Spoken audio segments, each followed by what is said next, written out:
What is going on, guys? Smooth Racing here, back with a brand new video, and today we have a second episode of the Road to F1 2014, the game.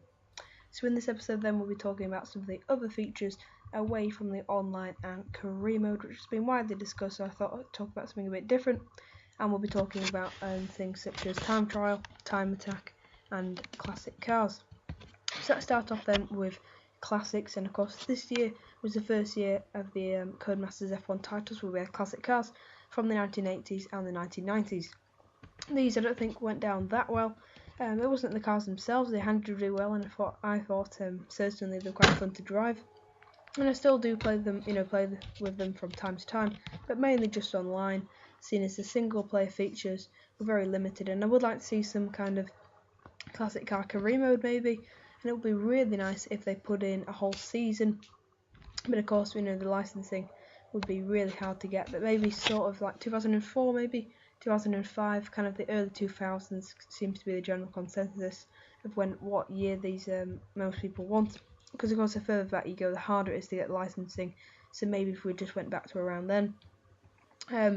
If it was myself, and I'd probably like to see sort of 2007, maybe 2008, there were some really good years I think for the sport, and also the early 2000s. It'd be really nice to hear probably some of those V12s. I think certainly if they focused on one season in particular, that'd be really good. Maybe put it down in the comment section below which year would you like to have the most, and then maybe you could sort of build a career mode around that as well. And I would like to think of it as quite a main feature in the game. At the moment it's not really a big feature, not many people play it, but I want it to be more of a feature and more accessible, and more cars. Some in terms of tracks, obviously we had 4 really nice tracks this year. Hopefully they'll carry them over to the next game, maybe apart from Estoril. I don't think they really need that. It'd be nice if they put Jerez into the career mode maybe as like a pre-season testing location, and of course that's what it's famous for nowadays. In terms of the tracks, it would be nice to see some maybe more classic tracks, maybe such as Turkey, the ones I think Codemasters have had licensing for in the past, such as Grid Autosport I think has the Istanbul circuit, and also F1 2010 and F1 2011 both had licensing for that, so it'd be nice to see maybe something like the Turkish Grand Prix, and thinking back, maybe sort of a mind back, maybe Adelaide, maybe from the Australian Grand Prix. But yes, again, let me know what you think down in the comment section below. Should they be adding more classics into the game, or should they dedicate their time to other stuff? But of course it's inevitable that Codemasters will think of something new, and they will develop other features, because they're not just going to have a game with just career mode and online. There will always be other features, and I'm telling you now, it would not be a very good game if they just had career mode and online, contrary to what many people think. But anyway, moving on then to the time trial, and this is pretty much perfect. That should just sort of stay the same. Time attack I think should be extended to all of the tracks, and I do quite like the concept of time attack. It's pretty fun if you just want a quick hop on. Basically, if you don't know what it is, or like me, you probably haven't played it very much. I think I've barely played it at all. You basically hop in to, say, Force India in the wet in Spa, and you try and win a medal by setting a faster lap, setting a decent lap. And that'd be really nice to see if that was at every track, just to expand this game feature. But moving on then to Season Challenge, I think that's another feature in the game. I don't think this is pretty good, and this should probably stay the same. I don't think it could.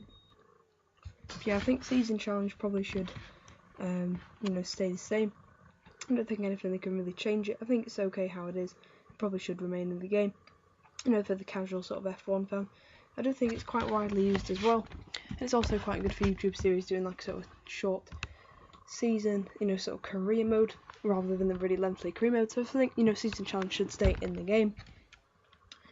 Scenario mode is an interesting one, because it was widely requested that they expanded Champions mode from F1 2012 into scenario mode, which was put in for F1 2013. So this had a lot of demand, and they eventually put it into F1 2013. But then it wasn't greatly received. I don't think, not many people play it. I kind of forgot about it until I actually looked at a list of features on the F1 2013, and actually forgot about scenario mode. So let's hope this year's edition won't be forgettable. And I would like to see what they did do in the MotoGP was do real life, so F1 2013 for each race last year. You know, there's a certain scenario, and that's definitely, I think, something they should implement into the game.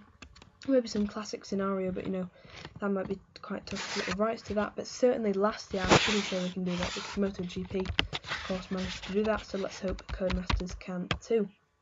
And I think that's pretty much it then for the other features in the game.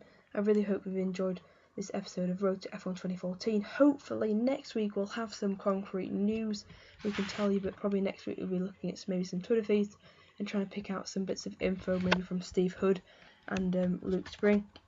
But anyway, I was Racing then. I really hope you've enjoyed another episode then of F1 Road to F1 2014, and I'll see you guys next time.